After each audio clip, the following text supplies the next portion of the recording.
Graça e paz da parte de nosso Senhor e Salvador Jesus Cristo. Palavra de Deus ao seu coração nesta noite. Estamos falando sobre Elias, o tesbita, profeta de fogo, homem de Deus, o homem que não morreu e que a ele está reservado ainda uma participação escatológica no nosso mundo, né? Após o arrebatamento da igreja. O outro certamente será Enoque, os quais são as duas testemunhas que irão testemunhar de Deus aqui na terra, né? Pois Deus não fica sem testemunho na terra. Mesmo nesse período em que a igreja já foi arrebatada, é necessário o testemunho de Deus na terra, né? E a igreja não termina a evangelização mundial, né? Nós sabemos disso. Não é verdadeira aquela história que este evangelho será pregado pela igreja até os confins do mundo, então virá o fim. Não é pela igreja. A igreja não consegue, não tem esse atributo de pregar em todo o mundo para daí vir o fim. Ela tem o imperativo de ir a todo mundo pregar o evangelho, mas não necessariamente fazer conhecido, né, em todo mundo o evangelho, porque ainda mais nessa era Laodiceia, onde missões certamente não é prioridade e nem está no coração destes pastores deste tempo, né? Não quero generalizar, obviamente, mas boa parte da igreja é caracterizada hoje pela síndrome de Laodiceia, né? Igreja rica, abastada, que se sente autossuficiente, mas é pobre, miserável, cega e nua, né? Então, quem que completa a obra? Nós vemos que após o arrebatamento da igreja, nós temos 144 mil jovens de Israel escolhidos por Deus, que vão propagar a fama de Jesus Cristo pelaquela região de Jerusalém e circunvizinhança a Jerusalém. Depois as duas testemunhas, Elias e Enoque. E por fim um anjo com o evangelho eterno, conclamando o evangelho do reino que se aproxima então, né? E dizendo para que as pessoas, os povos não coloquem a marca do anticristo para que não pereçam eternamente.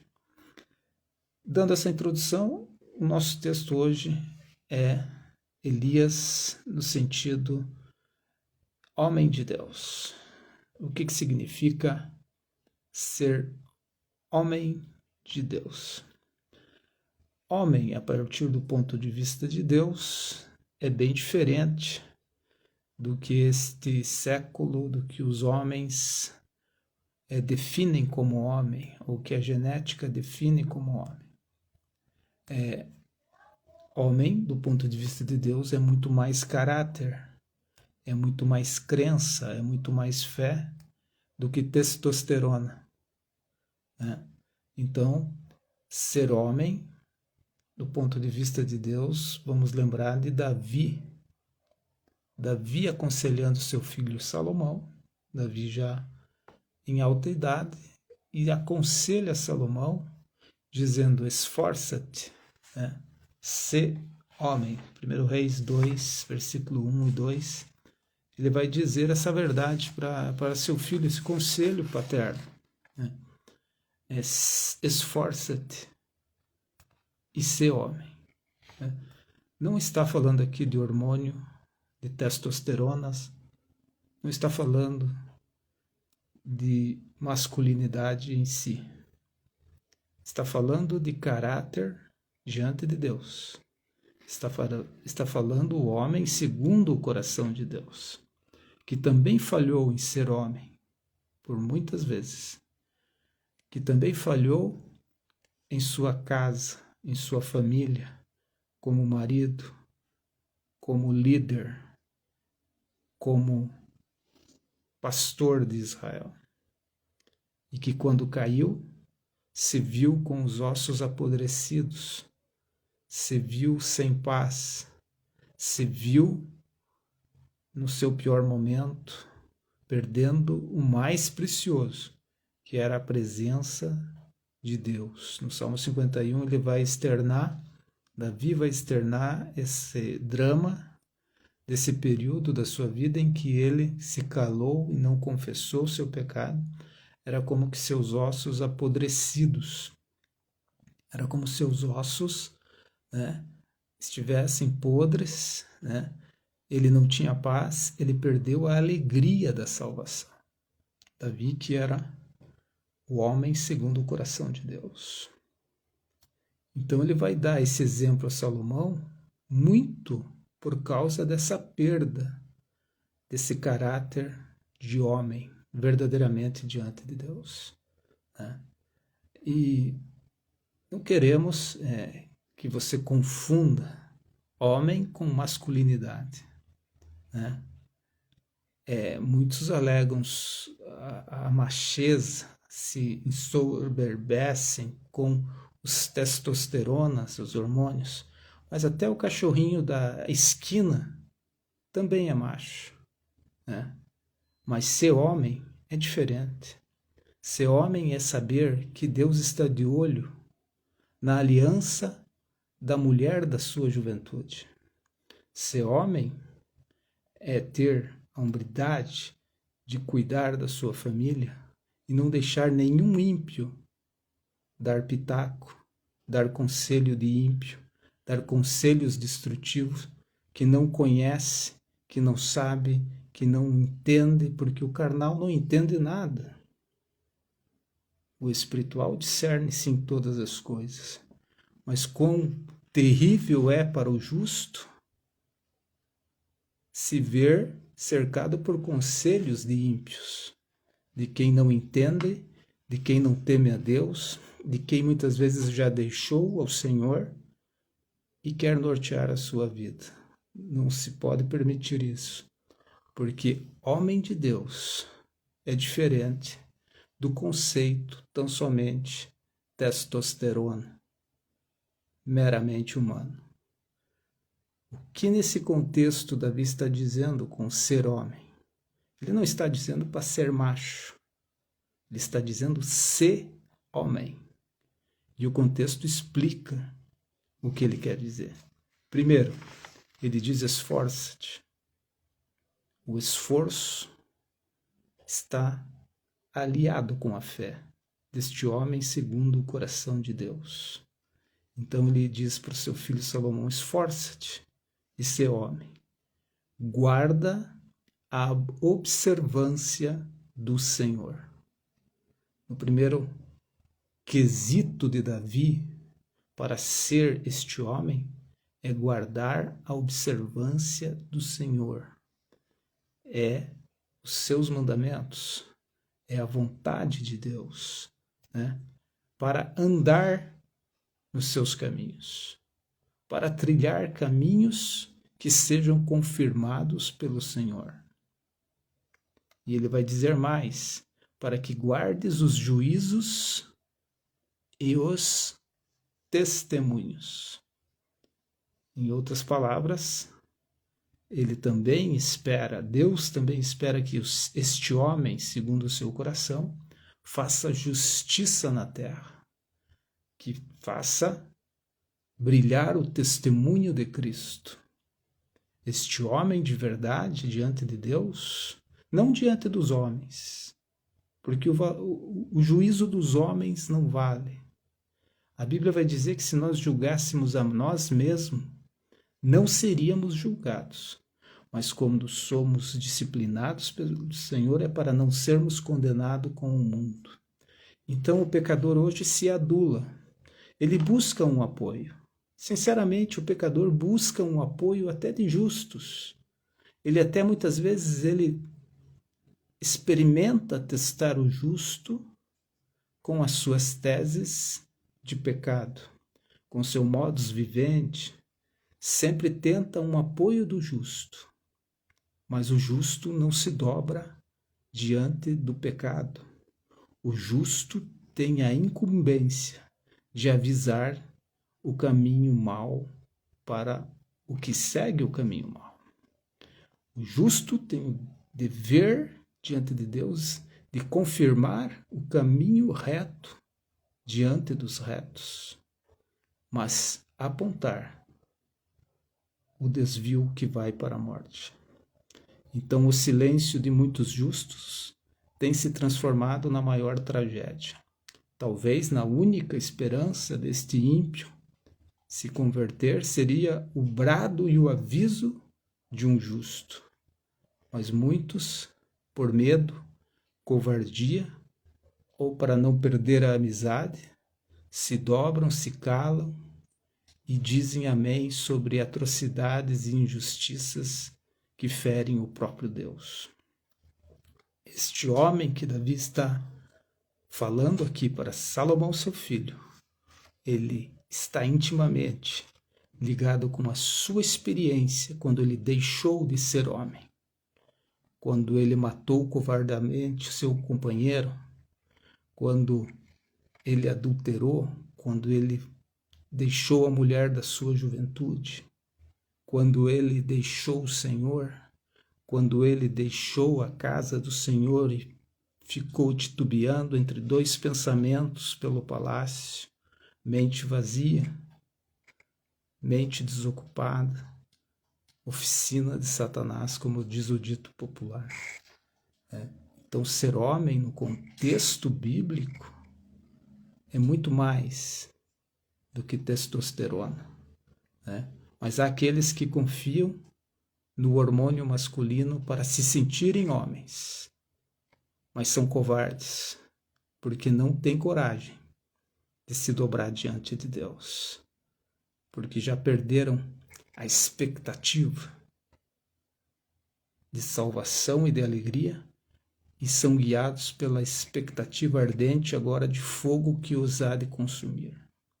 Eu me lembro do episódio de Elias com os capitães de 50, quando o rei Acasias, o ímpio rei Acasias, filho de Acabe, cai mortalmente para a morte, e ele, em vez de buscar o Senhor, ele buscou a Baal-zebub, deus de Ecrom, deus pagão, símbolo de demônios e de espíritos malignos, casta de espíritos malignos.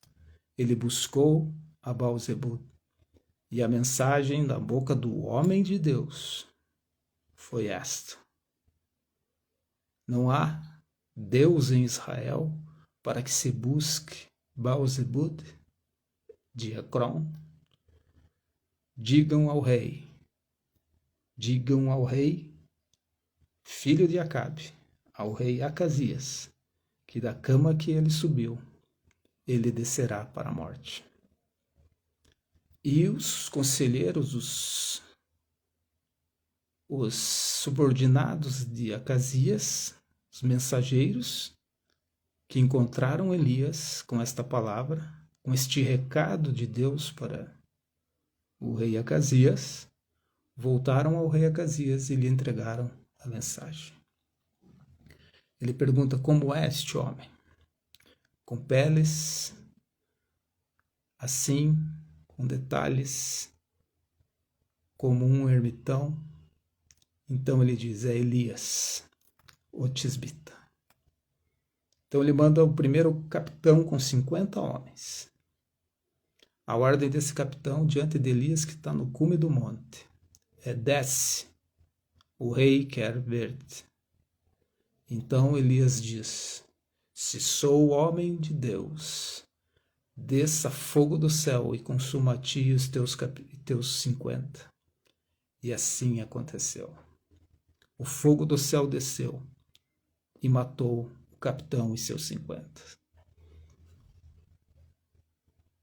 A segunda ordem, quando Acasias recebe a notícia, é mandar mais um capitão de 50 e seus 50. E a ordem desse também é: desce depressa. O primeiro disse desce, no imperativo, não respeitando o homem de Deus, como que dando ordem para o homem de Deus, honrando mais um rei déspota do que o Senhor do profeta, do que aquele que vive para sempre, a qual da boca de Elias o refrão favorito do profeta era: vive o Senhor, em cada ato que ele fazia. Esse segundo capitão dos 50 diz: desce depressa. Ao que o profeta, vendo a arrogância, diz: se sou o homem de Deus, desça fogo do céu e destrua tu e teus 50. Assim aconteceu pela segunda vez. O fogo do Senhor consumiu aquele capitão e seus 50. Pelo que a notícia chega a Acasias, e esse, não contente, ainda manda um terceiro capitão de 50. Agora este terceiro chega se humilhando e diz ao profeta: tem misericórdia de mim, tenha a minha vida por preciosa. Então isso chama a atenção não só de Deus, mas do profeta. Misericórdia quero, e não sacrifício, mas misericórdia de quem eu tiver misericórdia. Deus conhece aquele que verdadeiramente se dobra diante de si. O arrogante resta a condenação do juízo. Este capitão humilde, ele se ajoelha, se dobra e pede por sua vida e pelos seus subordinados, os outros 50. E Elias então recebe a ordem: vai agora com eles, não temas, poupa-lhes a vida.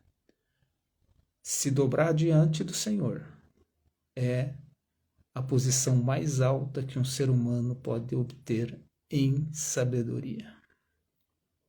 Ele vai então, levado por este capitão, a Acasias, e diante de Acasias ele confirma a palavra que tinha dito.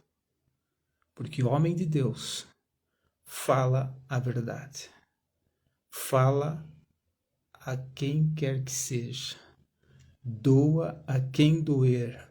O compromisso é com a verdade. Nada podemos contra a verdade senão pela verdade. E cara a cara com Acasias, Elias diz: não há porventura Deus em Israel para buscares a Baal-zebub, Deus de Ecrom? Da cama que estás, descerás à sepultura. Assim sucedeu a Acasias. Deixou o Senhor e buscou a Baal-zebub.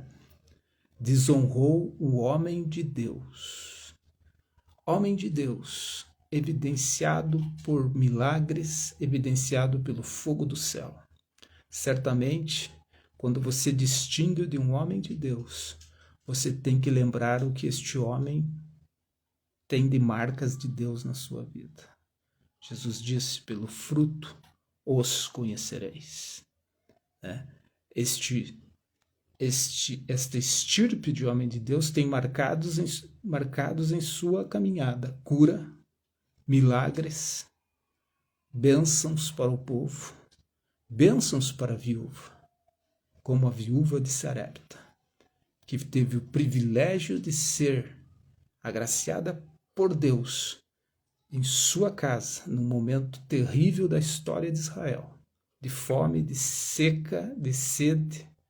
O homem de Deus é mandado não por uma casa de uma viúva rica, mas de uma viúva pobre, onde ele é sustentado pela viúva, mas ela foi extremamente abençoada por Deus. Quando você tem acesso a um homem de Deus, você tem que honrá-lo. Se ele é homem de Deus verdadeiramente, você tem que honrá-lo, porque muito mais acrescenta Deus a ti do que você possa imaginar privando um homem de Deus. Os homens de Deus trazem em si esta marca de abençoar as pessoas com milagres que a ciência não explica, com milagres sobrenaturais, como fez Elias para o filho da viúva, restituindo-o à vida. E quando o menino, filho da viúva, morre, ela chega a Elias e diz: veio trazer à lembrança os meus pecados, fazendo-me o menino morrer. Elias sobe no quarto com o menino, deita sobre ele 3 vezes e roga ao Senhor, Deus da vida, que restitua a alma ao menino.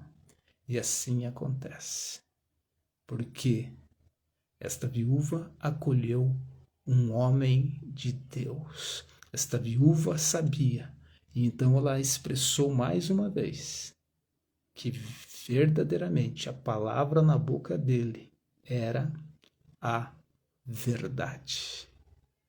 Não tinha sombra nem variação, então somente a verdade. Então, homem de Deus é diferente. A expressão homem de Deus tem as suas marcas, e os ímpios não subsistirão sobre um homem de Deus. Quando este homem é revestido pela marca de Deus, pelo fogo que desce do céu, pelos milagres, pelas operações divinas, ele é distinguido dos demais, é conhecido pelos frutos. E então a viúva foi abençoada. O capitão que se rendeu foi abençoado com a sua vida, porque se dobrou e reconheceu que Elias era homem de Deus. Este capitão que sobreviveu não chegou com arrogância diante do profeta, mas temeu e tremeu, e sabia que o Senhor era com ele. Nesse contexto espiritual que vivemos, onde as pessoas não valorizam mais homens de Deus, que são poucos, mas os poucos ainda não são valorizados, né? Muitas vezes são perseguidos. Uma coisa eles têm que os distingue: a resposta de Deus. Agora, este tempo que vivemos, não é preciso descer fogo do céu sobre o mando de um profeta, homem de Deus. Não é assim que Deus age hoje. Hoje, após a explanação da palavra de um homem de Deus, o fogo que desce é o fogo que arde para a condenação. Porque muitas vezes o ímpio que desafia um homem de Deus, já não resta muito para ele senão certa expectação de fogo, como diz o escritor aos Hebreus, que há de arder continuamente até a sua destruição. Se levantar contra o homem de Deus hoje, não vai descer fogo do céu para te consumir, mas um fogo de consumação no coração do ímpio, que vai arder continuamente, como uma expectação de fogo, como diz Hebreus, o escritor aos Hebreus. Hoje ainda assim o fogo do céu desce sobre muitos corações, não com uma ardente expectativa do bem, mas como uma ardente expectativa de condenação, quando não se dobram diante de Deus, quando arrogantemente desafiam homens de Deus, quando arrogantemente desafiam a família do homem de Deus, quando arrogantemente desafiam a igreja de Cristo, compostas por homens de Deus. Que Deus te abençoe, que você possa refletir nessa palavra, que você possa analisar a vida de Elias, o tisbita, símbolo de uma igreja. Numa analogia, Elias aparece de repente no cenário de Israel para desafiar o pecado, para dizer quem é o perturbador de verdade. Que a igreja possa, a autoridade, assim como Elias tinha essa autoridade, exercer o seu papel e não passar a mão na cabeça do pecador, mas dizer: pecado é pecado. Quem está pecando vai para o inferno. Quem está em novidade de vida vai para o céu. Que você possa temer o Senhor na beleza da sua santidade. Que você possa temer e tremer diante da sua palavra e do seu nome, porque essas são marcas de um verdadeiro cristão. Que Deus te abençoe, em nome de Jesus.